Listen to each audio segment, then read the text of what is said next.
All right, we're going to call this meeting to order. It's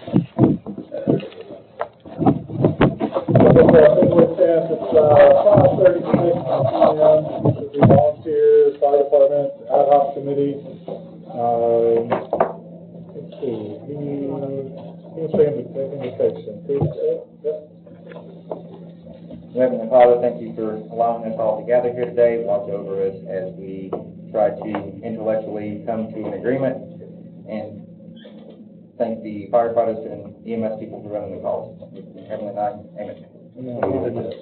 All right, so to approval of the agenda, I have a motion to approve the agenda. So moved. Second. All in favor, say aye. Aye. Any opposed? On the agenda, approval of the minutes from the January 13th meeting. So moved.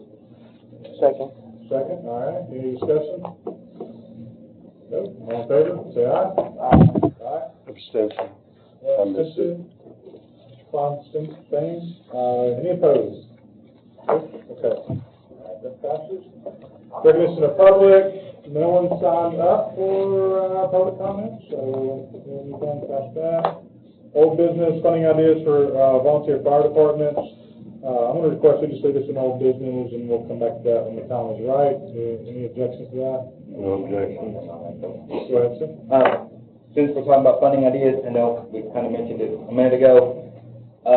For those of you that put in and were just awarded the grant from the State Fire Marshal's Office, it's phenomenal. There was 7 of our 9 departments that are volunteers that were all awarded some level of grant. So for those of you that are still fighting for your own money, thank you. Bye. All right, so this is a new business, so we're going to open up for a study session. What we want to do tonight was we've got a special guest, Mr. Mark Alex from CCA, talk to us about volunteer fire departments, the law, whatever, Mark, you want to tell us about. We're here to listen and learn and absorb, and then also, too, we'll open it up and do it more informal when the chiefs are here. So we definitely want you guys to have an opportunity to ask questions, and so it's like it's pretty informal. So with that, Mark, I'll turn it over to you, sir. So, which I've been watching your meetings, I guess, when this thing started. I'd get online and he would send them to me, and I'd make sure I caught up on some of what you guys are doing. And I talked to the mayor this afternoon, and of course I understand this has been a process, not just the last few years, but it's been a process over the last 25 years or longer. The problem in Tennessee that we're running into is, we're hurting in Tennessee. It's not just Sumner County. I'm headed to West Tennessee tomorrow, and I've got 3 meetings just like this. So, previous to this position, I've been in fire service 32 years now, and I worked for Bradley County. I started in West Tennessee in a volunteer department at 18 years old. So everywhere everybody's been in this room, I've pretty much been. Taught with the Fire Academy, worked federal, and it's taking this job. I took it 3 years ago. This is my 3rd year. Before this, I worked 12 years with ISO. So I graded all your departments at one time. It's been a while. The second go around, David Miller did that, so I know things have changed. But in Tennessee, we're spending well over $1 billion worth of funds.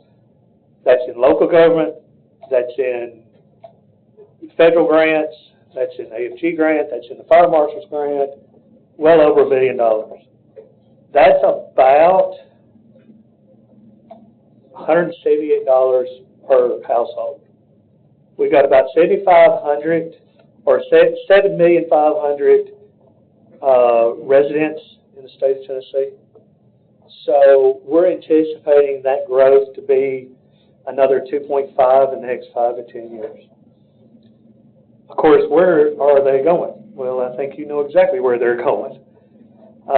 They're coming right here, and they're coming to, this is the fastest growing county. Everybody has found out Tennessee is a beautiful place. He figured it out years ago, he said. We keep telling everybody in East Tennessee, we're full. We don't need any more. But it is a beautiful state. We've got a lot of, no income tax or sales tax is pretty decent. The problem of it is the money deal. There is not enough money for all the agencies that are under county government. You got schools that you said was anywhere from 45 to 75%, 85, you threw that, 75%. You got the Sheriff's Department, which is established by law, that has to be about 35 to 40%. And then you got Highway Department. And then you've got a little bitty portion of that is for all the others. And when we look at essential service in the state, Tennessee is not, the fire service is not an essential service in the state of Tennessee. Well, I made that comment 3 years ago in Chattanooga at the County Commission, County Mayor's Conference. And my phone has not stopped ringing since I made that comment. You didn't get beat up, though. I didn't get beat up. But nobody really realized that. And when Commissioner Bell came into office with the Fire Marshal's office, he asked me to come in to meet with Carter and Commissioner Carter Lawrence and Jennifer Peck and so forth. And I asked them, I said, Georgia, Alabama, Mississippi, Arkansas, South Carolina, heck, even Kentucky. And I thought we were better than Kentucky. We beat them in football, basketball, soccer, badminton, everything. But Kentucky is an essential service. So, a lot of people didn't realize that. What is essential? EMA is essential. EMS is essential. Sanitation is essential. But in Tennessee, the fire service isn't. So why is that? Well, we don't want to rock the boat, and I guess over the last 32 years, and some of you guys have been doing it as long as I have, we have a lot of pride in the fire service. When we took the red lights from personal vehicles, what was that, about 20 years ago? I mean, we thought there was going to be some major problems, and there was. And we lost a lot of people. When they started the minimum training law, that didn't work. But 85% of the counties 85 counties decided to exempt themselves out. And when that ended up happening, they said, you can't exempt yourself out of a state law. So when that ended up occurring, we had counties going back in as minimum training law. To be a firefighter in the state, to be a recognized fire department in the state of Tennessee, you pay $50. You have to have the county commission give you a boundary, because they are the only ones that can change the boundary. It's county commission vote. Not the fire department, not the fire chiefs, not two firemen working together or 911. It has to be voted by the county commission. And pretty much you have to have the mayor sign off and send it to the county, to the fire marshal's office. That's all we have to do. There are no standards. He and I can come up and literally, if we're good friends with the mayor, get him to sign us as a fire department, take a little section down here and start applying for grants. I mean, that's the statutes we're in. Some counties right now, they are exempt from training. And how do I guess firemen are born in those counties. Because last time I looked, we have to train our firemen. So, saying all of that, when I left ISO and went to CTAS, what I was seeing with ISO is I'd ask the chief, and I always had this little game I would play to see, for one, if the chief was telling me the truth. Second, if the chief, would actually, how well he knows his department. I'd say, Chief, 8 o'clock in the morning, how many firemen are you going to have show up first along structures? Oh, I don't know, about 4. Oh, okay, 4. Chief, 8 o'clock at night. Oh, it's a little better. It's about, I don't know, 6.5. Okay. And about 5.25? Yeah, something like that. I'd look at his run reports. And those run reports would show me, because those are the things we put in. And sure enough, I could determine where that conversation was going to go at that point when I was grading fire departments. But what was bothering me is when I started with ISO in 2010, 2011, when the new schedule came out, I was asking that, and I was seeing numbers like 12 to 15. And then 4 years later, 5 years later, I'd go back in, and it was like, oh, well, not much changed. Well, how many people you have? Oh, about 7 or 8. And then the third grading came through, and I was seeing anywhere from 4 to 5. And I was like, wow, we do have problems. So coming over to CTAS, I did a study of your NEFRS forms. I pulled all the NEFRS, at that time NEFRS, I was still calling it TEFRS, but NEFRS, some of y'all remember TEFRS. So when I was looking at NEFRS forms, I was able to pull 116 departments. I just pulled them at random, from combination fire departments to city fire departments to, I took out Memphis, Nashville, Chattanooga, all of those. And I got to looking, and out of 116 departments, how many of those departments could not get 4 personnel on first alarm structures? You know, we don't have a standard in the fire service in Tennessee.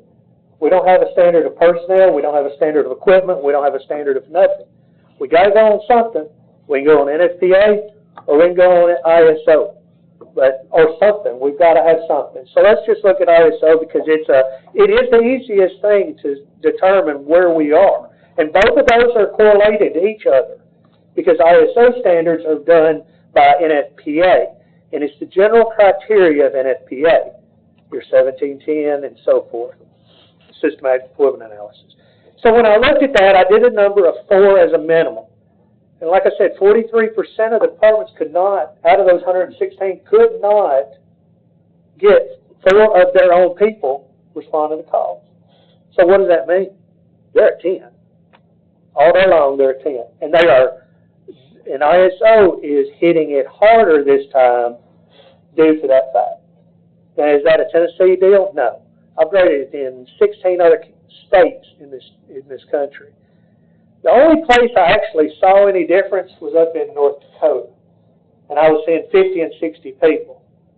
Well, the reason why is it was a ranching community, and they had those numbers. And the first call I came into, or the first grading I went into, it was an old chief. He was about 78 years old, fine man. I said, Chief, you know, this sends red flags. I'm old country boy from West Tennessee, and I said, I'm not used to these kind of numbers. He said, come here, son, let me show you something. We went in the back room, into a bingo room, opened 2 Sub-Zero coolers. And I hear those are expensive coolers. They are. So he must have one. So he opens 2 of them, and they're full of beer. He said, you know, the boys do pretty good. You know, I give them a case of beer out there on the ranch and stuff. I said, oh, okay. Well, that don't work over in Tennessee. He said, no, I know. And this guy, I get to know him. He's been everywhere, he's pretty influential in the fire service in the United States. He said, I know, but he said, you know, you grade in different areas. So I go to another place where they did not have that, and sure enough, those numbers are what I was used to, those 20 people. Now, we look at numbers, when I was with ISO and what I look at now, is if you have a roster of 100 people, in order to get, you know, usually your working people that actually work is what? About 25, would you say? We look at about 25% of how many people are on our roster. If you think of all of y'all's roster, it's about hitting the number, isn't it? You know, if I got 30, I'm sitting about 6 or 7. You know, it comes in numbers. If you want to have, you know, have the big numbers, you got to have the big roster. So that all being said, I was in Chattanooga in Mayors and the County Commission Conference, and I've spoke 4 times at County Commission Conference. I think you were there one time. Yeah. You were. So, but I've spoken Chattanooga, I've spoken Nashville, Gatlinburg, all across the state at the Mayors and Commission Conference, and I showed those numbers and where we were at in the fire service, and that we weren't essential. And it did get a lot of kick. And what my manager told me is, you know, I said, you know, things happen. There's waves that go across the state. He said, yeah, there is. The statement you made was kind of like the wave that when Bill Lee decided charter schools across the state and the voucher program. He said, yours is right there with it. He said, it is a flow of things. Looking at that on the phone, yes, I get calls every day, and this is the number one question I get. What do we do? We've got a problem. Personnel problem is a lot of our problems. The problem is state law doesn't allow a lot of stuff. Now, you can copy your neighbors. That doesn't mean they're doing it right. There's problems in all of those. About 18 months ago, I got a phone call from a county mayor, and he said, I needed to see you. I went over there, and he says, we've got to we don't have fire protection. We do fire protection with the city. We do a contract with them. And I said, okay. He said, what options do we have? And I told him. I said, you can stay with the city, but you got a 45-minute response time from the city to the county, to the areas. And it was just a small little company that was moving into this area. It was a distressed county. They had no infrastructure at all. They had some money because of some grants. It was just a little company. Y'all might have heard of it. It's called Ford. They've got the largest manufacturing facility in North America in the middle of Hatchie River bottoms in Haywood County. They were not prepared for what just happened at all. They had a contract between the city. They were paying $400,000 a year. They were running no medical, so they were running probably about 127 calls, grass fires, wrecks. They had 46 miles of interstate on I-40, major thoroughfare for Memphis. So we went, I gave them three options, and those three options was, well, contract with what you got. Now, they had some volunteer departments, but literally there were no volunteers in those stations. There were maybe one, maybe two. They had one of them I looked at, didn't have a meter base, and we spent a day cleaning the fire station. So from there, option two, contract with a private company. That came in at $2.7 million. Or go with your own county fire department. And that's what they chose to do. Well, how do we do it? We do a resolution, and we do hire a fire chief. With 5 applicants, pick the best applicant. He and I are very, very good, dear friends today. After talking to him 5 times a day, every day for the last 18 months. But we did build a county fire department. Now, as politics, you guys know, it can go here or there anyway, But the governor gave them $5 million to build a fire station and buy fire trucks, but no plan. And we had to come up with a plan in 18 months. And I tell all counties, have a plan. Because Tennessee is growing. Have some type of plan. So let's fast forwarding to yours. This is kind of where you're at. You're trying to come up with that plan. From my understanding, and stop me if I'm wrong, are we all hurting for personnel in this room at our stations? We're having problems getting 4 personnel on first arm structures. We have to depend on mutual aid to get those 15 maximum people on the scene. Like I said, that is a common thing we have across the state. Some counties don't even want to talk about it. Some fire departments, when you bring up the solution, they don't want to hear the solution. Why? We're prideful in the fire service. We built this. We've stood out on the side of the road. We've begged for money. We've done everything we can, and to try to build on what we got. Now, I haven't found that one item where a department says we're through. I have never found that, except just a couple of weeks ago. And what did is when I explained to the chief that it's not had a recognition act over the last 5 years, never paid his $50 deal, and he called me up, he said, I'm going to pull it out of the reams of debt. I said, all right, chief, what can I do for you? He said, well, how do I get that registration with the fire marshal's office? He said, we hadn't had that for 4 years. I said, and I found out we don't have insurance on our trucks. Oh, Yeah, it just got better. And I said, well, what happens if you have a call tonight? He said, well, I'm going to help my neighbor. I said, Chief, what happens when you have a heart attack after that? He said, I don't know. I said, you're not going to get the $250,000 because you haven't followed the right procedures. That all being said, we've got some really good firemen in the state of Tennessee. We're a volunteer state. We are volunteer. And I am pro volunteer fire service. I really am. But I know that separate is starting to become very, almost disastrous in this state. You know, I was on the phone this afternoon while I was getting my dessert. And I was talking to Chip Kane, who's the D.C. Deputy Commissioner for the Fire Marshal's Office. He threw me some numbers, and I did it from memory, but 95% of the area in Tennessee is covered by volunteer combination fire departments. You know, this is city and county and so forth. And I think he said it was right in the 50s, so I'll say 50 to 60% are covered by nonprofit fire departments. So what is the difference?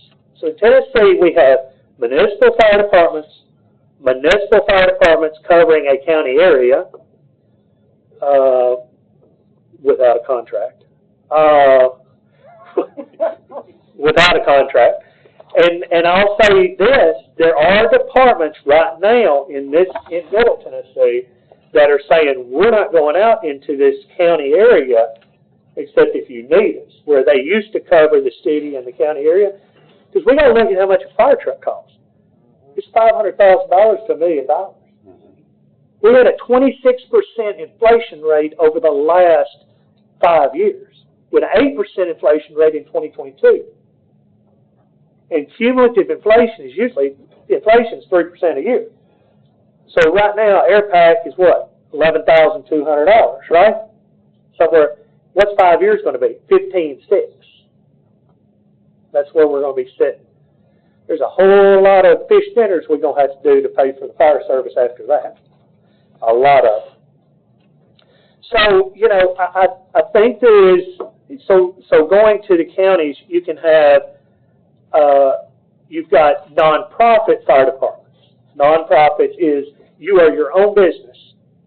You know, the county is allowed by state law to donate, give a monetary donation only. Now they put caveats in there that you have to turn in your budget, and they give caveats that you have to have an audit. But here's the other problem. I have, you know, when you look at the state comptroller's website, and I'm not specifying this for just this, for any county, and you click down there, nonprofits, and you look at fire, it's really scary, all the red dots that'll apply all over the state. Because that's, from the comptroller's office, it's fraud, waste, and abuse. And I hate to say this, but, you know, and I teach the fire chief orientation class at for new fire chiefs. I did the finance section, and unfortunately, we do have some brothers out there and sisters that aren't very ethical or moral in the nonprofit world or in the fire service world. So, you know, and I caution them all the time, have some checks and balances. So looking at that, then we have a county fire department. Well, we have utility, and then we have private, and then we have county fire department. But we'll skip the other two and just go municipal, covering a county area. We have nonprofits, of course, and then we have county fire department. So county fire department, there's about 32 of them in the state of Tennessee. There's more coming. That is the hottest topic and the biggest questions I'm getting. How do we get there? Now, some departments are already there. They're already giving a ton of money to the departments. They already own all the trucks. They already own the equipment, the buildings, and they insure the buildings, all this. It's like, guys, you're a county fire department. But we don't want to lose all our volunteers. Well, you chose this years ago.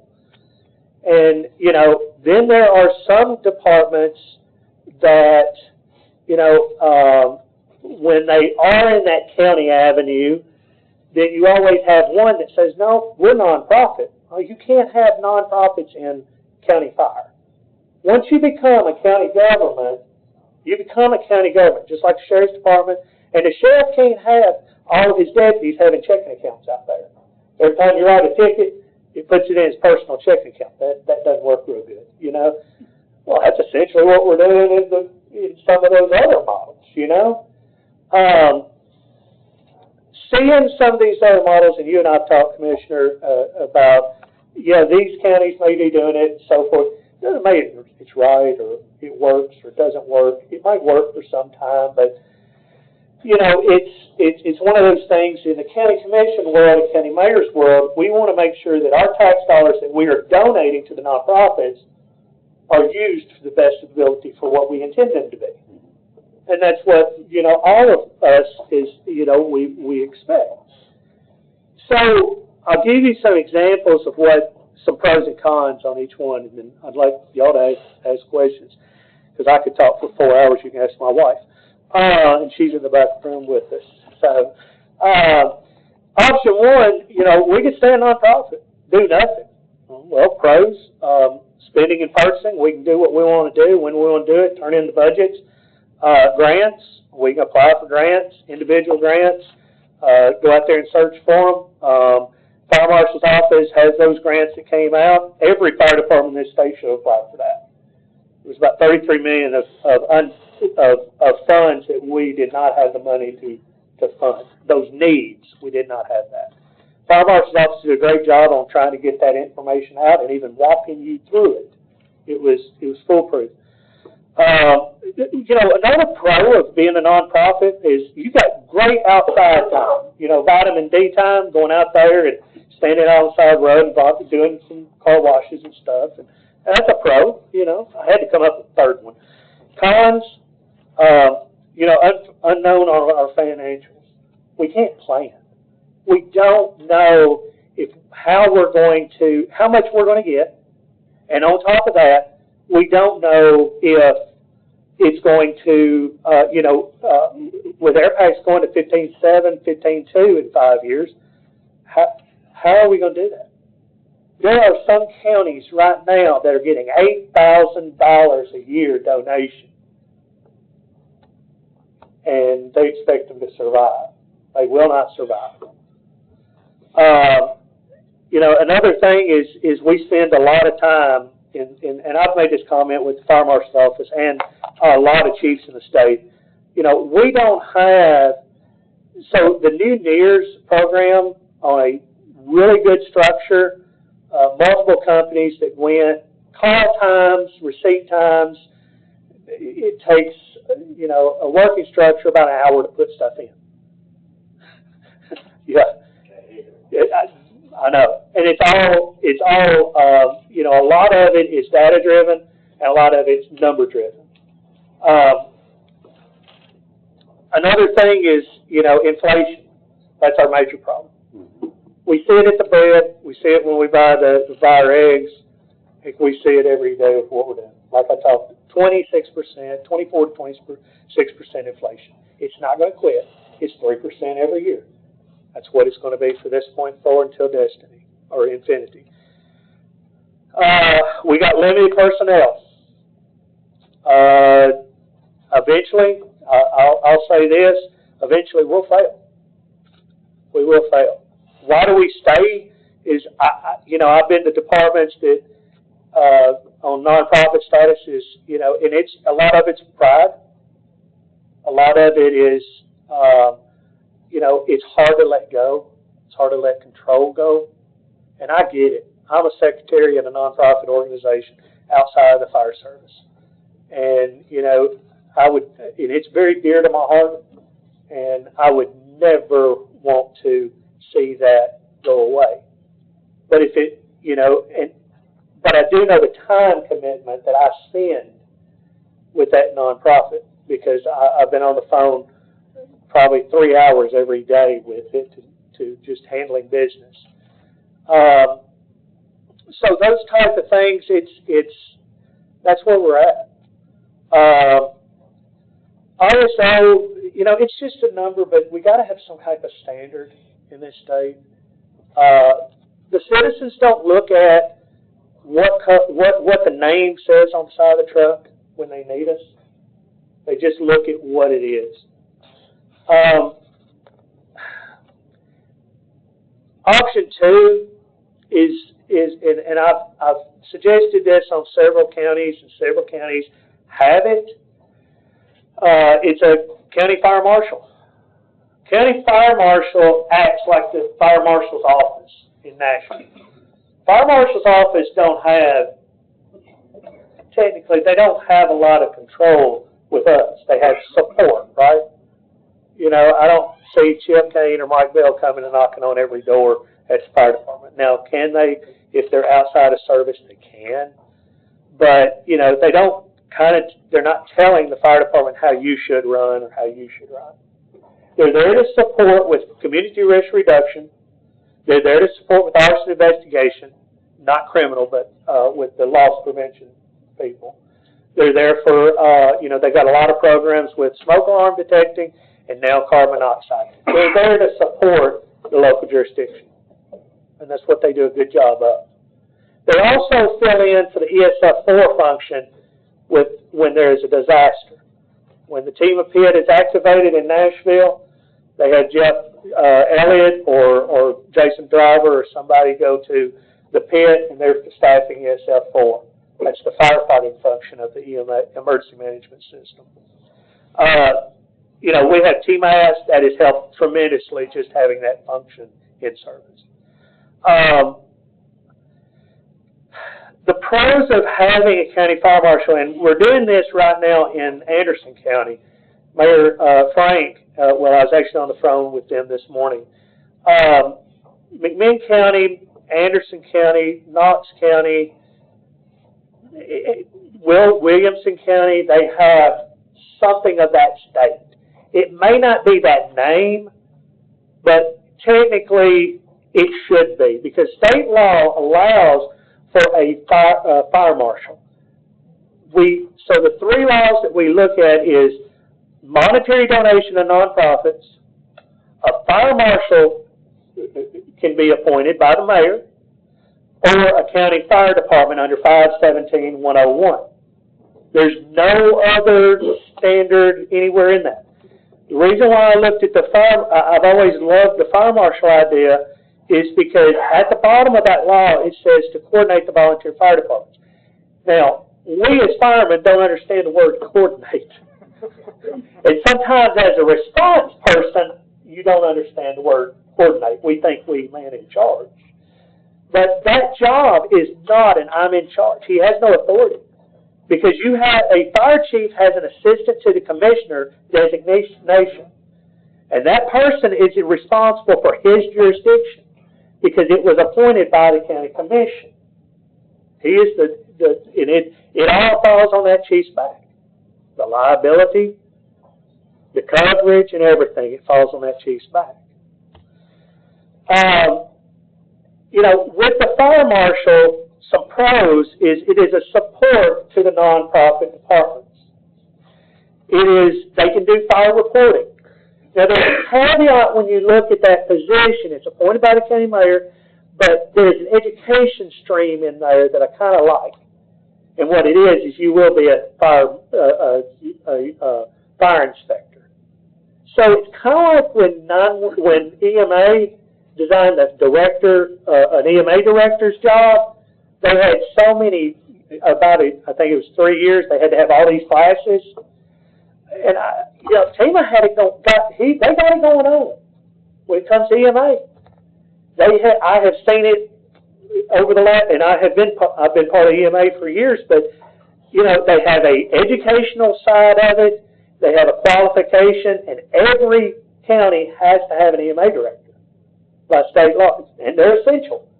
They're way far ahead on that. But I like that education side of it because you know what you're getting as a fire inspector. They're doing a test, and they have a qualification. That person can also do fire reporting to assist the local jurisdictions. Grant writing, training classes, and even some free classes, like you said about grants. That person could very easily make sure everybody got their grant paperwork in. Also apply for each one of those grants. Because we don't have time to do what we're doing as a volunteer fire chief at all. Here's the cons. If the wrong person gets that job, he or she could overstep that bounds. I mean, take the red lights off the trucks and don't make it a response. That should not be a response position. It should not. It is a support position, non-command decision, because that person has no authority on that. The other con is there could be a misunderstanding between the fire department and the firefighters on what that position actually is. They could, and another thing is taking over. They're going to take us over mentality. I mean, I'm here to tell you, I don't know a county around that would love to, that really wants to be in the fire business. I hear that everywhere I go. They'd love for it just to, have 100 people volunteering and going everywhere, and because it does save a lot of money, and it saves money that we don't have in county government. But we're not at that point. The misunderstanding by the fire departments and the firefighters, that is the big caveat on that position. That person has to sell it. Here's what I found out in Haywood, and several other counties I've done this in, but just recently, the last 18 months is there. If you don't get buy-in, you'll never have nothing. It's all about buy-in. When we did the fire tax in Bradley County, we had to go to churches, Kiwanis Club. We had to sell it to the citizens. And we have so many people moving into our area. And in my neighborhood, I've got a lot of people that moved from Memphis and everywhere else. And I had a gentleman at Christmas come over, and he was eating Christmas dinner, and we started talking about fire tax. He said, I don't know why I'm taxed on this stuff. Well, if you didn't, it'd be a major problem. We wouldn't have what we do have. But is that a simple fix? Fire tax we've got 4 in the state that are fire tax. Henderson, Humphreys, Bradley, and Cheatham. Those 4 are fire tax. The problem is annexation, and I know you got some legislative came up on something this year on that. It's been floating around. But annexation can be a problem. That's what's going to run us into problem at Bradley. Our tax is about 22 pennies and 24 in the 5-mile fringe. We've got a $6.5 million budget, and we need more money. Nobody likes that 3-letter word, especially county commissioners. They do not like that 3-letter word. The other way you fund a fire department is through site-based tax. That's your state income. That's your state sales tax outside of the city. You can't fund a fire department unless you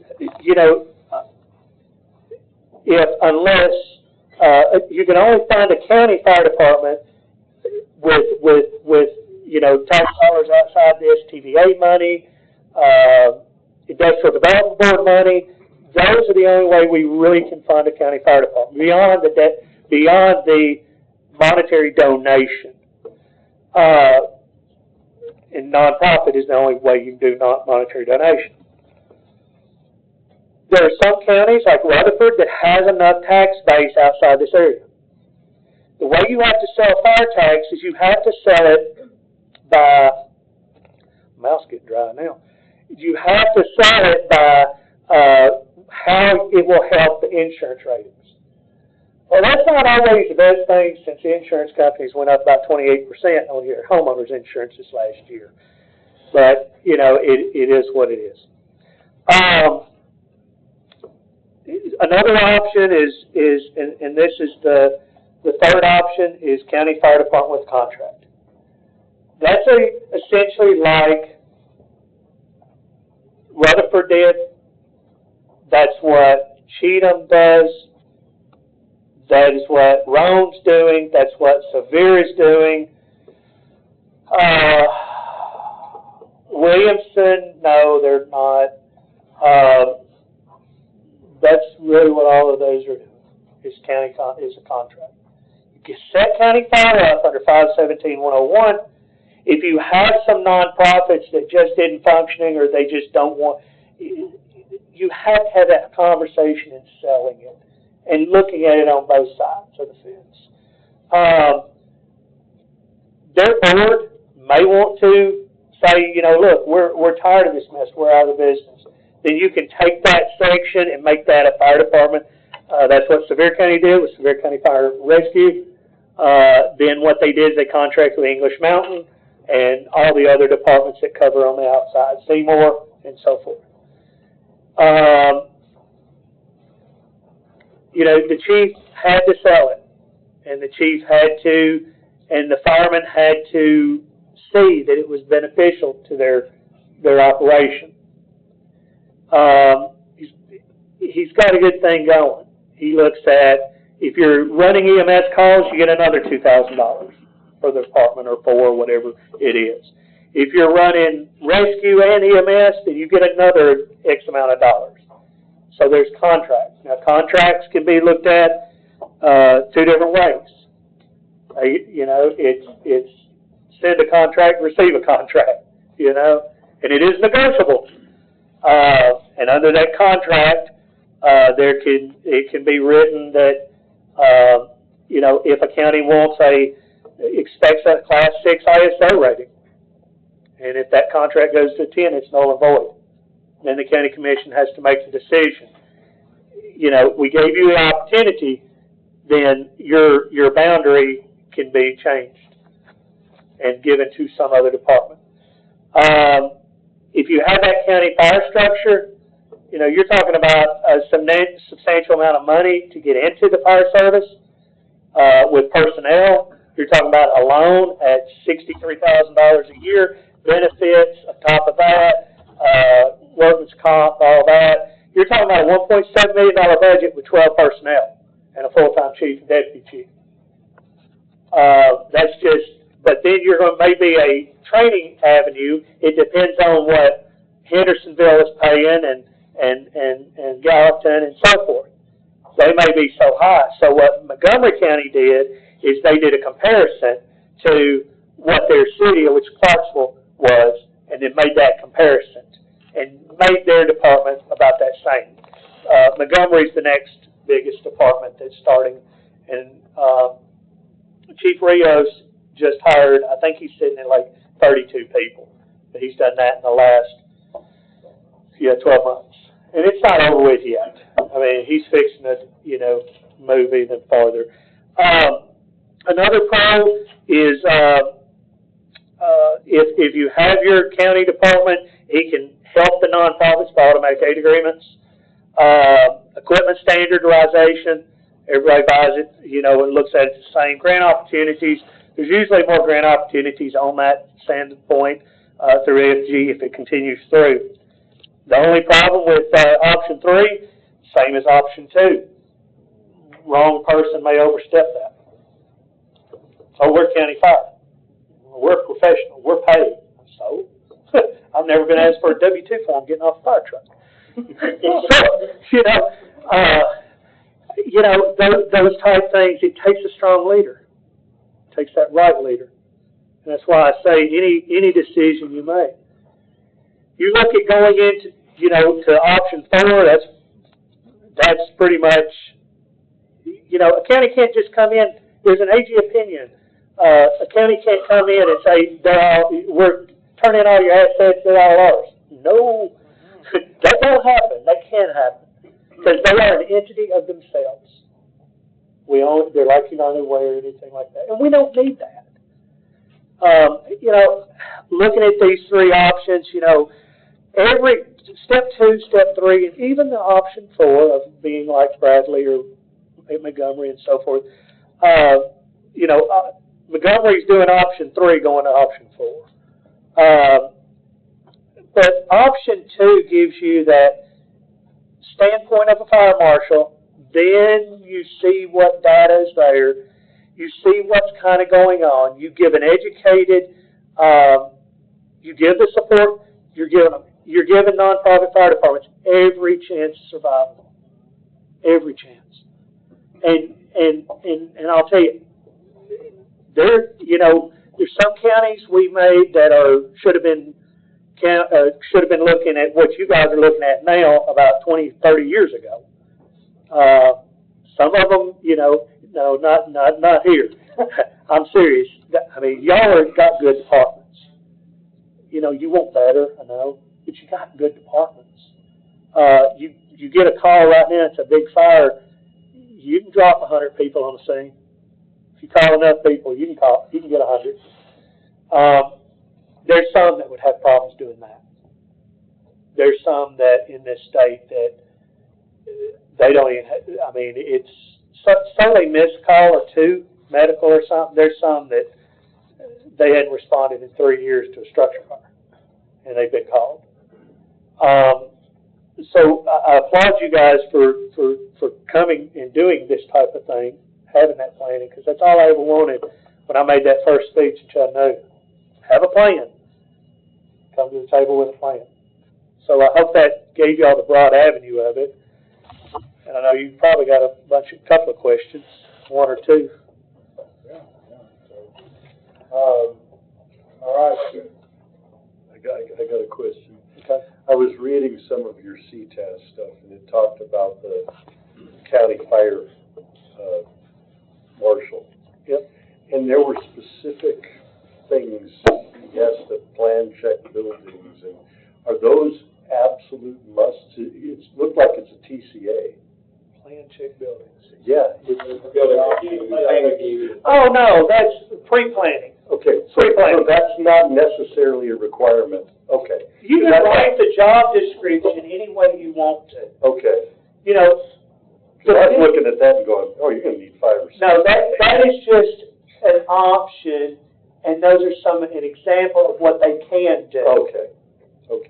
So, you can build that agency up to a point that, as big as you want to support the nonprofit departments. Or as small as you want. Okay. If they need help with, plans reviews, they need help with, investigations, they need help with report writing, and all that, well, you better get ready for a secretary for them too. Yeah. You can build it pretty big. But you don't have to. But you don't have to. Okay. You don't have to. So, starting out on a position like that, they've got to get the buy-in from the community. They've got to get the buy-in from the departments. They have to earn their respect. That's exactly what they have to do. And I think that position needs to be not I've known you for a long time, you good old boy, we're going to appoint you as fire chief. It doesn't, or fire marshal. It don't need to be that way. It needs to be a set structure of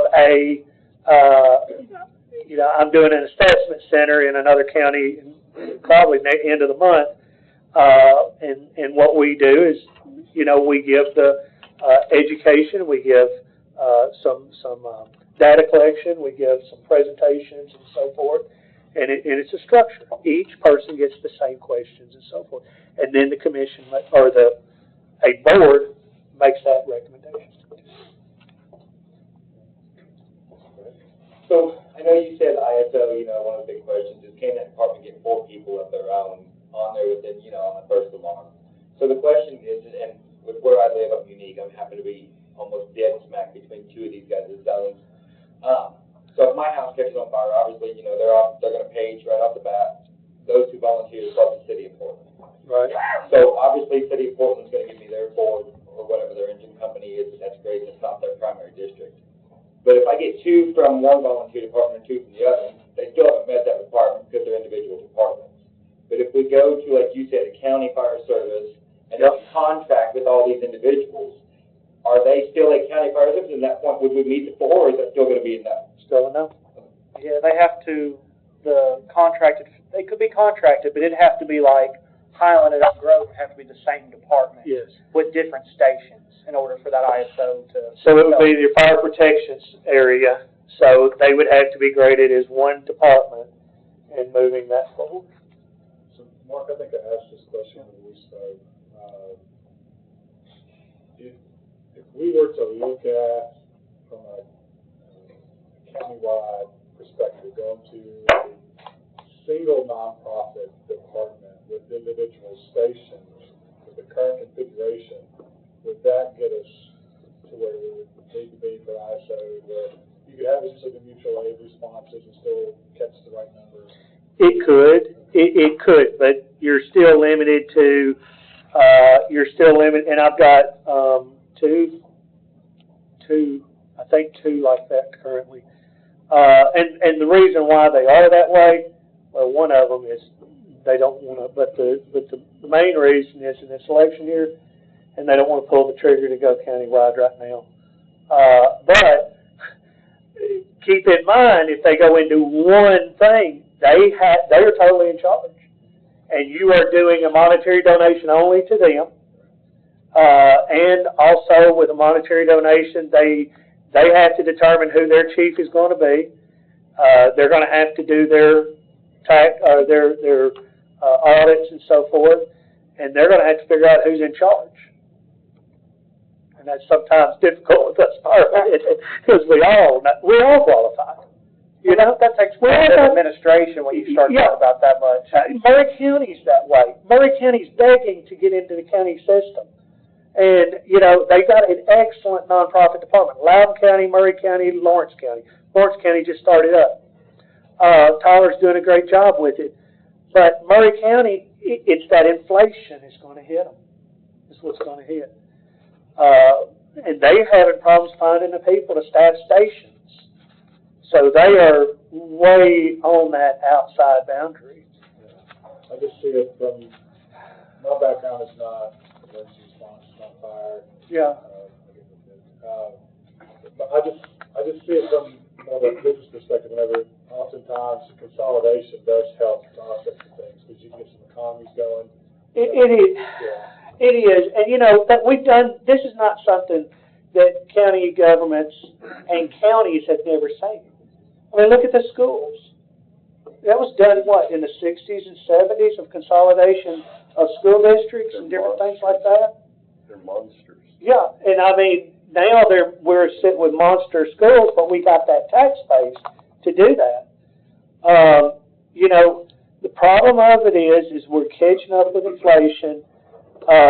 We're sitting with, you know, let's say y'all give, I don't know how much you're giving a year for the donations, but you're just going to take that money, put it into that. We would want to make sure they have good government control, good financial controls, very good financial controls. I'm seeing that as the best process. I think in 15 to 20 years, you're going to see a major push that way. Some are already doing it, like 32 out of 95 now. I've got 6 in the pipeline to, you know, that needs, that we're talking to, and they're ready to push. But the number one thing is personnel. So they're going to have to hire personnel eventually, and that's a whole different beast. Which means a whole lot more donations from the county in order to afford the people. Yeah. In which case, and at what point, the more money, the more oversight you really should have. Yeah. At what point?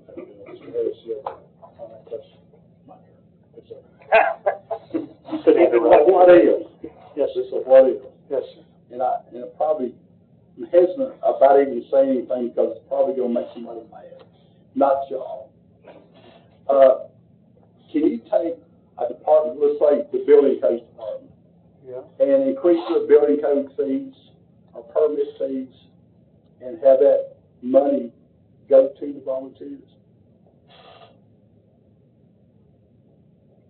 If it's site of space outside the city limits. Yeah. All your county building department serves the out rural areas of the county. They don't do anything in the municipality. So it'd be kind of like the same as like the hotel motel. Yeah, but how much money are we even looking at? You'd have to find out if you could do it before you could work the numbers. Okay, so you can give, so we can charge for hazmat in county government. We can charge for hazmat. You can charge for fees, as in inspections. But there's a caveat that happened in the last legislative session or the session before, that the fees has to be reasonable, and that is the biggest case. And I think that's what you're going to run into on that, is that fee and reasonability on that. So a twist on that, so I think last fiscal year, we brought in $1.2 million on county building permit fees. Yeah. So did the county commission just say, you know what, all building permit fees are going to be allocated to the fire service donations? Let the building department be funded completely by general fund, but all building permit fees are funded by, or donated to the volunteer fire service. Didn't we talk, isn't there a county that's doing that right now? That's not my knowledge. You're just trading dollars. That's all you're doing. You're just playing the paperwork game. That's all government seems to be. But, I mean, honestly, it's still not fixing the problem. I mean, money is not going to fix everything. No. You know, we could give, still, but it may. But here's the thing, if we're sitting with,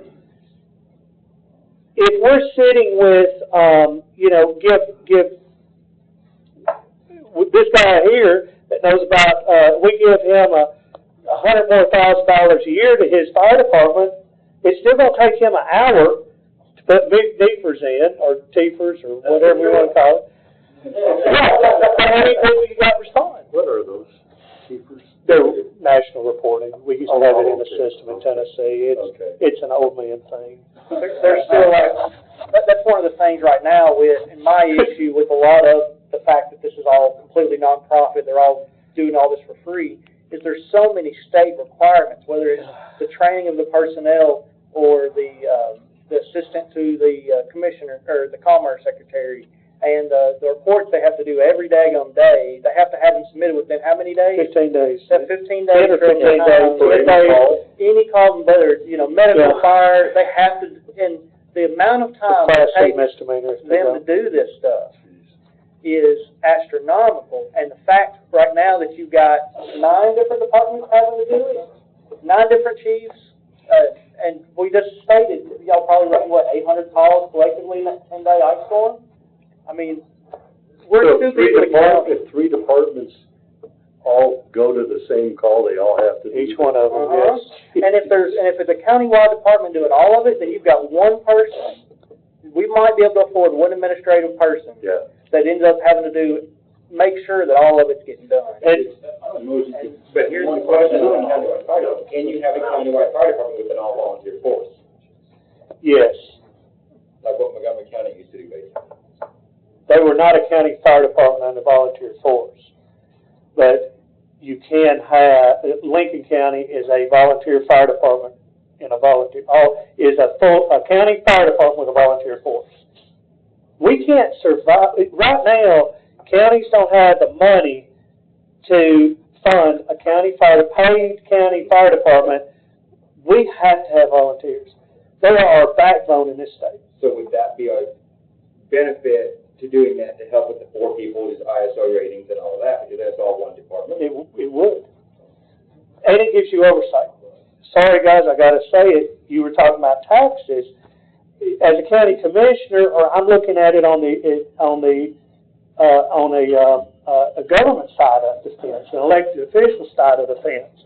And I guess that's the beauty of my job. I have to deal with volunteer, nonprofit chiefs, everything else, and also mayors and commissioners. If I'm giving money, and I'm going to give $100,000 to a nonprofit fire department, I'm going to make dang sure that money's used correctly. And if they don't, and I want control of what is going to happen. I don't wanna, we had some we had some counties, they're pulling away from that, but we had some counties that were giving, that were paying the insurance. I mean, like putting them on the insurance pool. One side of the pool says you can't, the other pool says you can. That's immaterial of what it was, but that one says it's a quasi-government, the other one didn't. But here was the thing, the more the county gets involved with a nonprofit department, the more liability a county is taking on in a suit. The best thing, and this is, my attorney says, Steve Austin, and I would say that too, the best thing in the county's interest is to give a monetary donation to the fire departments and say, there it is. Now, that should not, at what point do we have to look at that financial controls? We know that the financial controls are, it's going through the trustee's office, going to county commission, doing a purchasing thing, HR stuff, all of that is involved in that. We have more controls in the county sector that assures that the county taxpayer dollars are taken care of correctly. Only you guys can determine what that price is. They gave you, what, $1.3 million last year? Yes. It's about 100,000 per station. I mean, that's and then you gotta look. Why does times what it was the year before? And you gotta look, and I'm not saying that for here. I'm saying that I know departments right now, nonprofit departments hadn't turned the wheel in 15 years, but they got $100,000 sitting in their checking account savings with one signature. It happens. Why? And I wonder, why in the world are we keeping on donating to them if they have savings accounts? That was supposed to be budgets. That's what we assume. Well, what if our truck goes bad or our tank pump?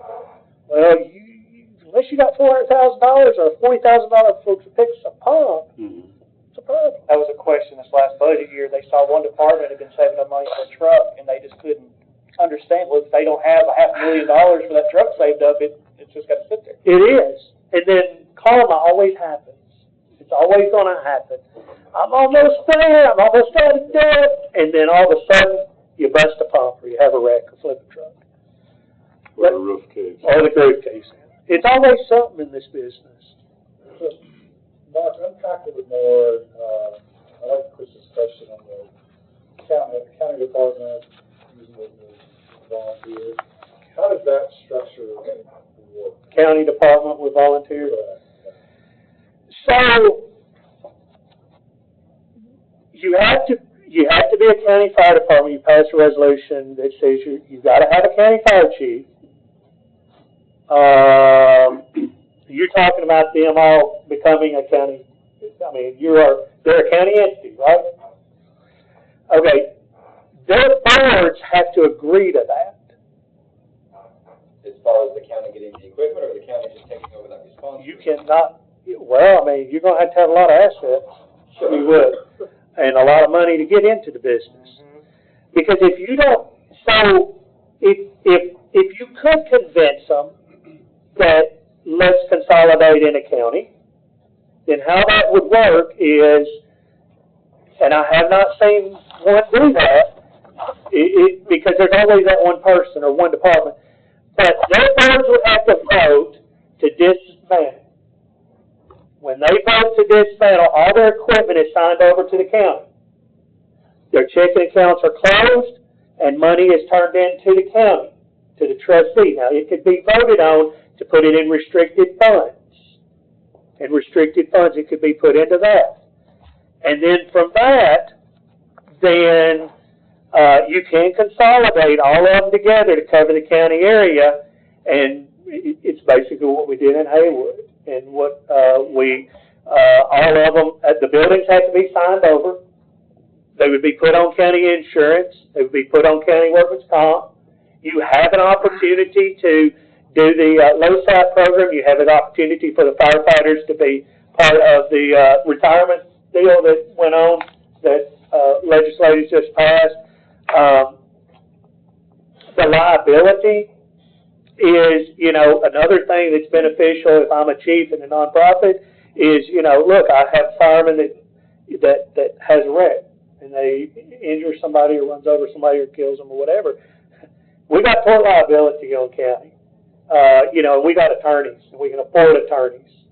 You know, one of the problems is on a nonprofit world is, you know, one lawsuit can wipe them out. And that is a lot of what scares me a lot of times on that. By no means, I mean, personally, I don't think that's a good model. That ain't even a model in my book, but I don't think that's a good idea. Because I was there when 200 firemen walked out when Bradley County took over rescue. And we didn't know what we were going to have the next day. You know, I think as a fireman and a department does that, it's like, well, fine, I'll go home. I don't have to volunteer anymore. You know, I spent my time doing this. I think anything has to be sold. I think you have to have buy-in. I like your notebook. But you have to have buy-in, and on top of that, I think it's a slow process going forward. So I thought whenever Chris had mentioned that, he was talking more about the contract, the county department. Okay. Contract. Is that what you were talking That about? wasn't what I was talking about. I Okay. was talking about just becoming a county entity where you have one county fire service. Yeah. And then you still got 8 or 9 districts. They still keep all their rank structure. The county just provides all your equipment and operational costs. So as a chief of a department, I would want my command staff to be my people. And I'd want my command staff, my captains, because I'm going to be out there on the line with them. I'm going to make sure that they know what they're doing because they work for me as a chief. You asked about that. Bradley has that. We have 75 personnel, 14 stations, cover, 400 square miles. We cover all the rural area county fire tax with $6.5 million budget and an ISO Class 3 hauled water. We got minimum staffing of 18 people. The good thing about it, we owned all the stations. We built 4 more new stations. We own all the stations and all the equipment. Problem is our equipment's 27 years old. We've got full-time people right now that are underpaid with comparable to other places, and we're becoming a training ground, and they had 5 leave last week. So there's caveats on all of them, and they only had 3 applicants on the last one. So there's caveats on all of them. That's why I say I think a county has that plan, but kind of eases into it. Volunteers are important for the county government. A volunteer fireman is worth $31 an hour. We're money people. I know we're operation people. We're money people. It's worth $31 an hour. So every day that man right there trains, every hour that he's, you know, y'all did 800 calls. How many hours did y'all spend out there? Did y'all figure out the hours of spend? 5 days, 24 hours a day, whatever that was, times how many people. That's $500,000 that happened last week. That they saved our county. You know, that's the perspective that I come from, is that if we are to continue to let the fire department slip the way that they have because of the lack of funding, the lack of recruitment and retention, the long-term cost is going to be so much more than what it would be if we were to try to fix this issue now. You're exactly. If we were to try to go ahead and, hey, maybe this one department or 2 departments, maybe they're not getting their pour. Maybe they need to merge. Maybe we can fix this contract with Westmoreland and White House, and then we don't have to worry about those at least. And then add some of these other departments over the next 5 or 10 years as they lose some of their membership, or maybe they'll improve if we're able to up the funding or do some more recruitment and retention.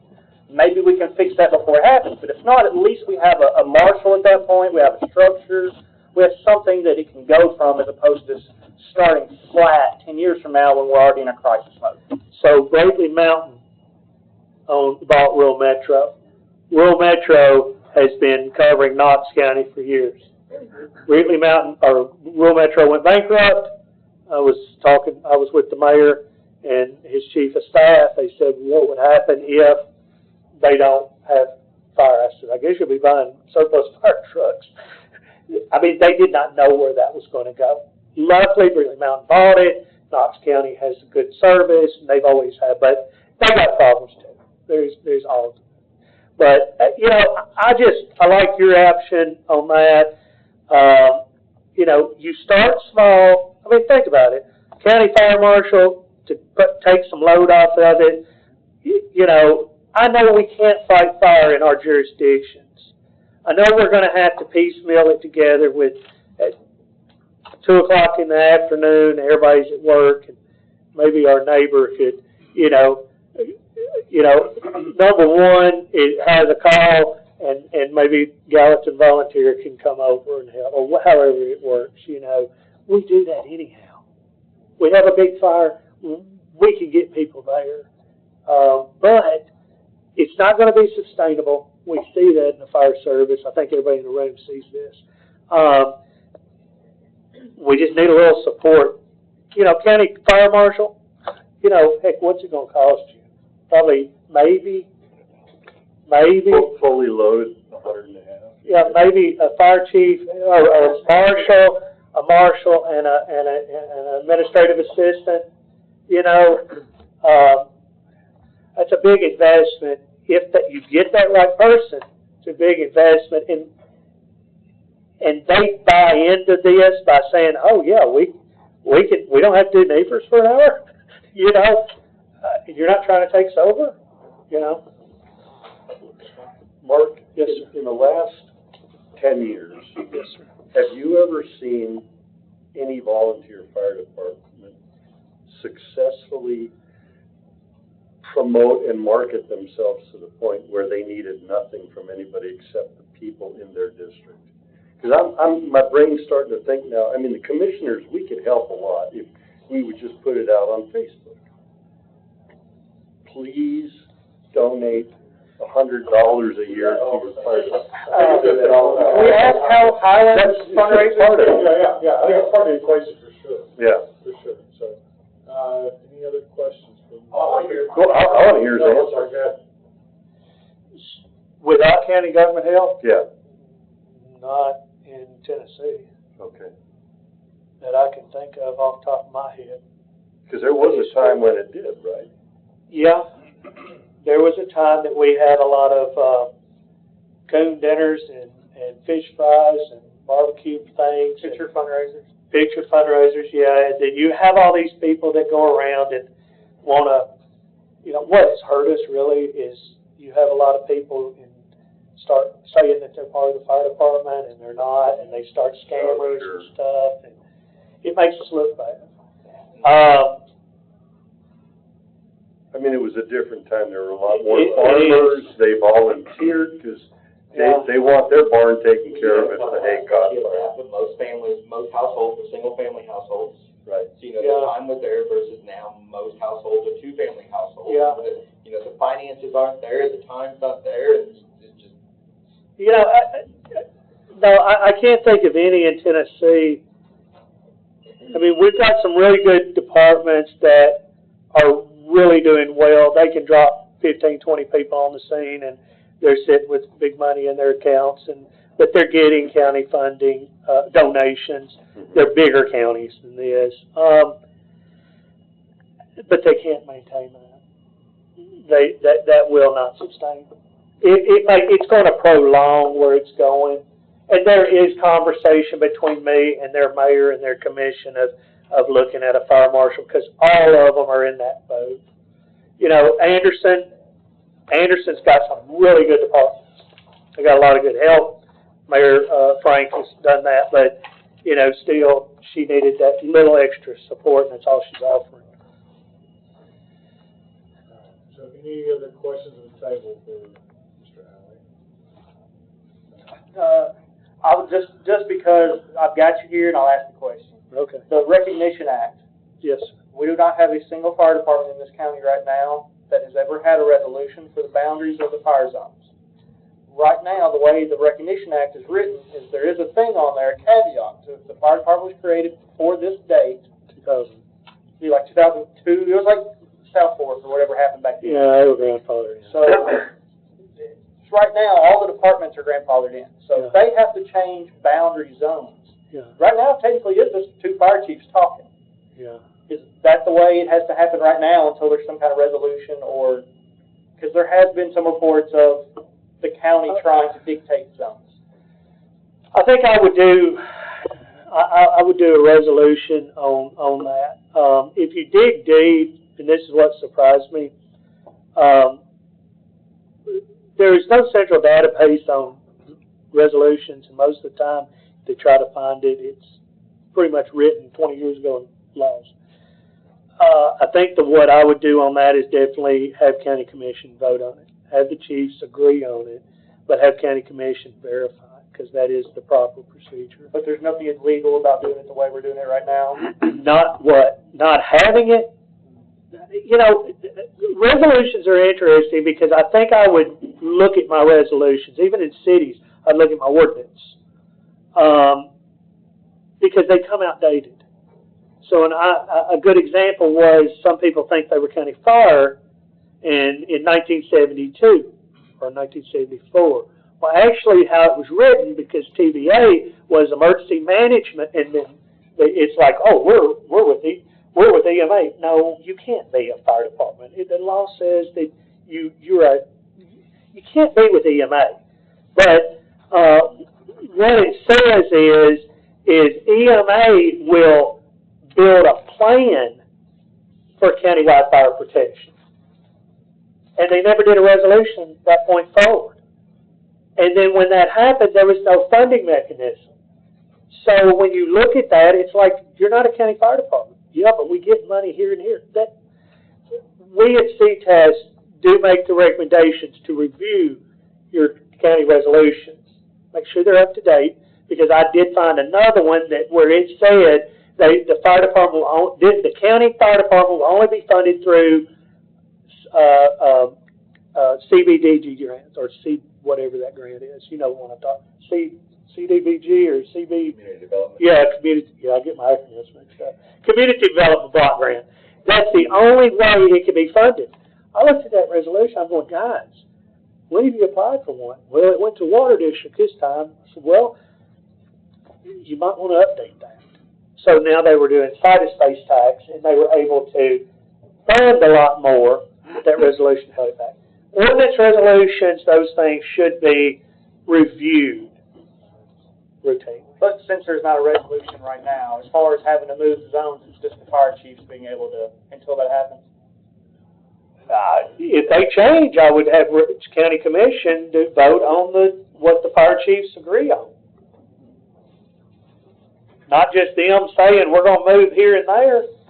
I mean, the law specifically states, I know that's one, but then you have others, and that law probably should have been repealed on that. I know the one you're talking about is around 2001, but it specifically says that on the other, later on, that the county commission will vote to do that. Well, that was my only concern, is because they do have to submit that like every, 3 years or something? To the fire marshal's office. Right, so all of them right now, some of them even get signatures from the county mayor, but there's no resolution for them to send that in with it, so they just all have to check that. Yeah. Created Nothing's before 2001. And I've seen that, and that's that's the other option is, I mean, I've seen that with ISO, that the map that I was looking at on the fire marshal's office was totally different than what the map was I was getting.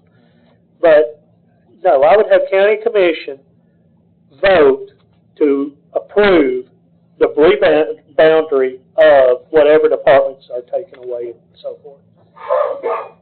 Specific in the law. Just a quick point of order, because I know you've talked about it several times. You said 3 years ago, you brought it up and everybody looked at you and your phone had to quit on the essential services. Yes. So the House has introduced a joint resolution deeming the fire service as an essential service that's working its way through right now. Yeah. Where it goes, well, anybody's guess. They got 1,100 bills sitting on the floor right now. Of course, they're not going to vote on all 1,100. You've got the County Commission Association, and here's the thing about bills and laws and different things. there's different steps that they could go. You do have to have the House and the Senate, that, carriers of it. The problem of it is, some of them will be pulled, some of them will go to committee, some of the committee won't, it may go to a task or study.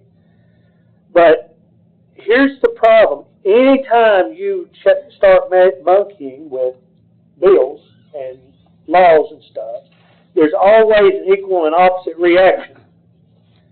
And where you see it at the end is probably not what we intended, just like the bill of the minimum training law. So, it's, one of the things is that we have a problem with in the state right now is EMS. That's a hot topic. And it went to a taxer study, and I'm supposed to be on a meeting with them this week. But, some cities are starting to do their own EMS, which they're allowed to do, which cuts your funding out in a different manner. I did not realize that. Oh, that's a whole nother. Yeah, that's a whole different ballgame. What do I deal with that in a couple of years? I want to give the opportunity for the chiefs here in the gallery to ask questions, so we'll, Motion to sustain the rules. second, all in favor, say aye. Aye. Any opposed? Okay. Any questions from the? I'm intrigued by the firearms. So, say that's something this county commission wants to do. I understand about the clerical side of things, reports, transcripts, stuff like that. How is that going to help us budget-wise, funding-wise, personnel-wise, or is this just to take some of the paperwork off the back? I'm not opposed to it. No, I agree with you, and that is a great question. I look at it this way, which I don't go to fires anymore. I don't have time. I'm never in town. But I don't care about ever going and fighting a fire and anymore and staffing a fire truck. And I wish we didn't have to staff a fire truck, and I wish we didn't have to fight another fire. I wish we could raise that flag and say we're out of service. I wish that by one means, and I wish that by fire prevention, fire inspection, fire investigation. We've sunk a substantial amount of money when we, over the last few years in the state side, because we've had, in 2012, we had an astronomical amount of citizens dead in the state of Tennessee. Arson, it's been showed that if you have a good arson investigator, people won't set fires as much as they used to. They'll be afraid to, and arson's so hard to prove, but well, not hard to prove, but hard to convict. We've all been there and seen that. One of the things is in order for these guys to understand really what's kind of going on in our side of the fence. So I was, and that is a good question. The other day I was in a county and I was talking about different items, and one of the fire departments, just one, said, "Oh, we're fine. We got a great department. We don't need nothing." And it's like the other 12 was ready to, really get him. With the fire marshal side of the fence, it's just dipping your toes in what we can do. Bottom line, and you guys know this with our pride, we have the best fire department. If I'm a member of Portland, George Portland's the best fire department in this county. Number one. They call us number one for a reason. We are very prideful people. Read an article, and I think you guys probably read the same article on Firehouse Magazine. We sometimes don't tell the truth about what our real problems are. We don't tell the thing that we only have literally 3 people. That's all that's going to show up. We don't tell them about the barbed wire or the baling wire and the duct tape that we had to hook the ladder with. All they hear is we need more money, money, money. we need no more personnel. Grant you we do, but commissioners want to see the whole process of it. We're only focused on a couple of processes. I'll give you a perfect example. It's on the web that, we had a fireman in the county I live that they were talking about all these problems and how citizens are in jeopardy because we got aging equipment and all of this. We need to add $8 a month from every citizen. That's all it'll cost you, $8 a month. $100-something a year. Yeah, that's all. But in all realistic, county commission will never approve a $12 million budget. They'd have to raise the fire tax up to get it to that point. But in our mindset as fire, we have that hard time communicating to this side of the fence. This position is a position that can give you a little assistance. It's not a quick fix. We've buried ourselves in the last 30 years. It's just gotten worse. It gives us a little assistance, and I anticipate that if a position like that is set, you'll go into option 3 in about less than a year or 2. It won't take long. And option 3 was what again? County Fire Department with a contract. And then you'll go into option 4 with County Fire Department with all volunteer service. You got to have a building block. You got to have steps. Can't just go from 0 to 80. So it's a good question. I'm just, I'm pro fire. I understand this, and it's that misunderstood. And I even wrote right here, they're just going to take us over. Boys, like I said, the county don't want to take the fire, but, they see that we got help. We need help. So as they are right now, can, we'll go with the fire marshal position, as far as their funding, it would still just be a nonprofit donation through that state law. Yeah. Can the commission put, I guess, stipulations, or you've got to meet these benchmarks in order to get that nonprofit donation, or can they? No, you need to have the county fire department contract.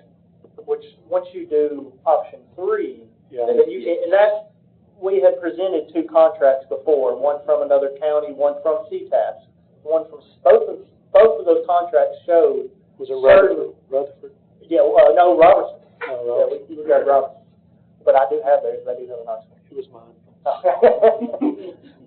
But that was one of the things they have on that contract is once you go countywide, even if you do a contract with a nonprofit fire department, then you can still put those, do they have the insurance, do they do the audit, do they do these kind of truck checks or hydrant checks, or there's certain things you can put in there, even just going countywide with the contracts. And once again, that's, in my opinion, that's the better path to slow over the next 5 or 10 years, as opposed to either trying to do it quickly, half the department's quitting, and you're not going to have any personnel, which is going to be cost astronomical, or you could just do nothing, in which case they're going to eventually deteriorate into nothing, and then we're, once again, need to spend a lot of money to fix it. The deal with the contract, that's the reason why I set that at the middle. It's going to take some time of knowing what is needed in that contract. You don't want to write a contract so astronomical that it's going to cost an astronomical amount of money.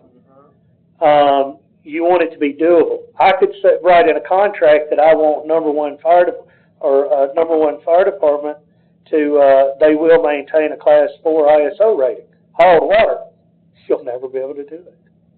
Goes back to the old fire officer one. You got to have smart goals that are. You got to have smart goals. With the amount of money that should be attached to the requirements. And that's what that position does. It gives you that planning step. They got time to plan. You guys don't have time to plan. So, Mark, with the fire marshal position, you mentioned earlier that where the FHA white, that JBA, how do we see it? Part of it, I think, with the coordination side would be allow that person to kind of work with and get in to see what's going on, where the needs are, identify those to help in that planning process. That's why I see a huge benefit. Oh, absolutely. So my point of contact when I was at the ISO and I did this, so the first time I saw it was in South Carolina. All I had to do is pick up the phone and call this. He wasn't a fire. They have in their law coordinators, but we got to stay with the name of it. I'm afraid they're a coordinator, okay? But I'm trying to keep it as a fire marshal, because when I kept saying fire coordinator to my attorney, he kept saying, there's no fire coordinator in the TCA code, it's county fire marshal. Yeah, but I don't care what it is, it has to stay. So I'm kind of winning. He's won me over on that. If you know Steve Austin, you'll figure that out. But, you know, it is adopted by law, so that's the reason why I stay with that. Plus, it doesn't make it seem to a new firefighter that this guy or girl that has that position he doesn't have any authority on the fire scene. The fire chief does. So, and that is one of the differences between the countywide department with contracts and just nonprofit fire departments. You can have a county fire chief with the countywide department and contracts. Otherwise, it has to be a marshal. It does. Now, you know, we are trying to work out with the fire marshal's office. We know we have county fire departments that are on paper, and then we have nonprofit contract fire departments. We'll say contract fire departments out there. We don't really know how we need to do the mapping, and we've got about 4 or 5 like that. So we're trying to figure that out. I mean, Cheatham County has a geographical location. Rome County has a small area. If it gets into that point, we can figure something out on, you know, okay, we got a mile radius here and no fire truck, but, you know, if it gets down to that point, we can do something. Basically, it would be on paper. It would be on paper. You would have a fire chief. You would have a fire, he would be a fire chief, and he would develop the contracts, because that's what it allows on 517-101, that the fire chief can develop their contracts. So the whole time you were talking, I had a question, and then you answered. You said that there's a bill waiting, you know, probably in the pile of split pile of bills to make fire departments essential service. Not a bill, it's a joint resolution. Okay, correct. So I mean, that could help if that were to be passed. However, does it have to be a state law, or can county by county mandate that the fire service is essential? County by county can do a resolution on things of that nature. Is that a private act? You can do a private act, but I would know you can do a resolution. You can do a private act, but it's a lot tougher because it does go through legislature. You pretty much do it with your budget every year. I'm going to read the very last sentence in this, and it may answer your question. So it says, be it therefore resolved by the House of Representatives of the 114th General Assembly and the Senate concurrent, the state of Tennessee recognizes fire protection services as an essential services and encourages all local governments in the state to ensure that fire protection is available to all residents. So it's just a, hey, we recognize you, we want you to do it, but there's no mandate. Yeah, there's no shall. Who was it that did that?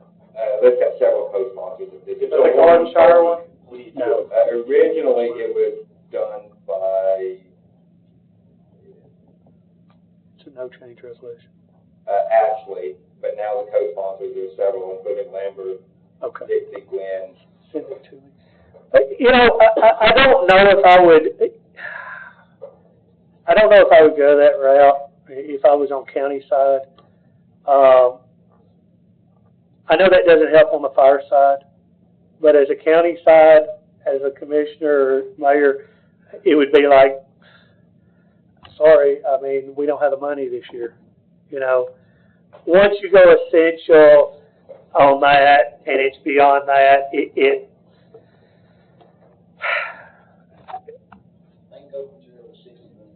yeah, I just, in the county side, I just don't, you have to protect the county.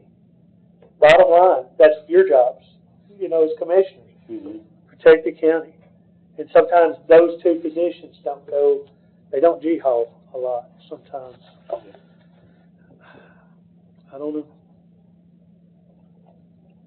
Well, I've spoken to a lot of as you can see, I've been trying to speak to a lot and get it out there for you guys.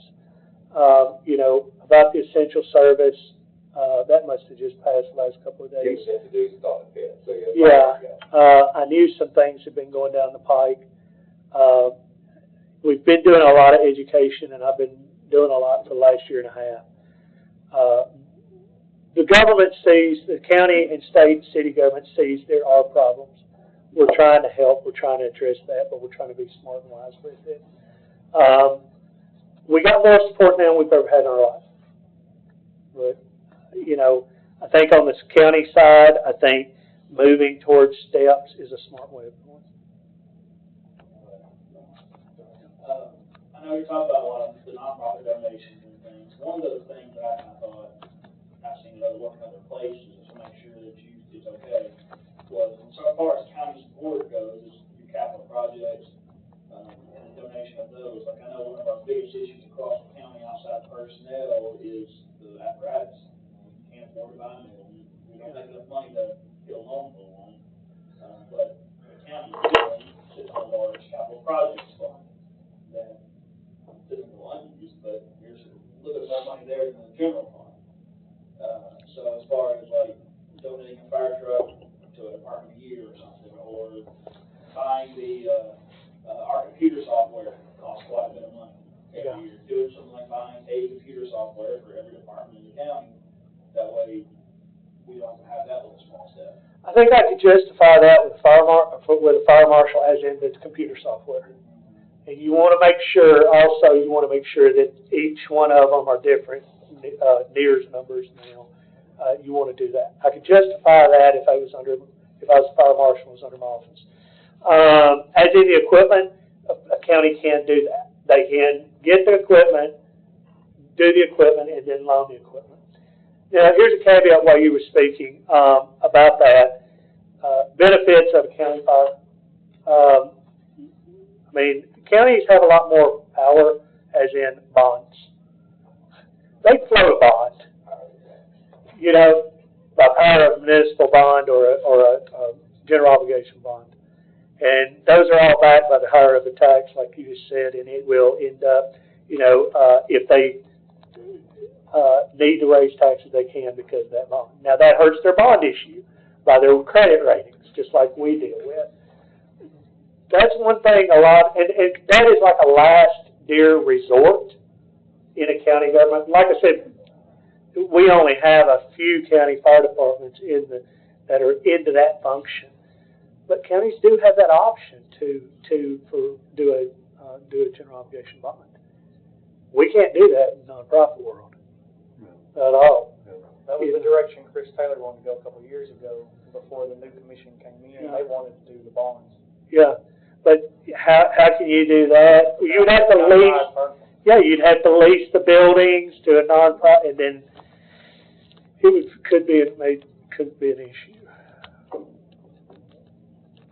right, any other questions from Mark? Well, I hope I got 4 tires still layered up outside. I've been seeing somebody come out, man, that Jake guy. Watch out for him. You'll find out when you leave. Yeah. So, all right, so we can come back into session.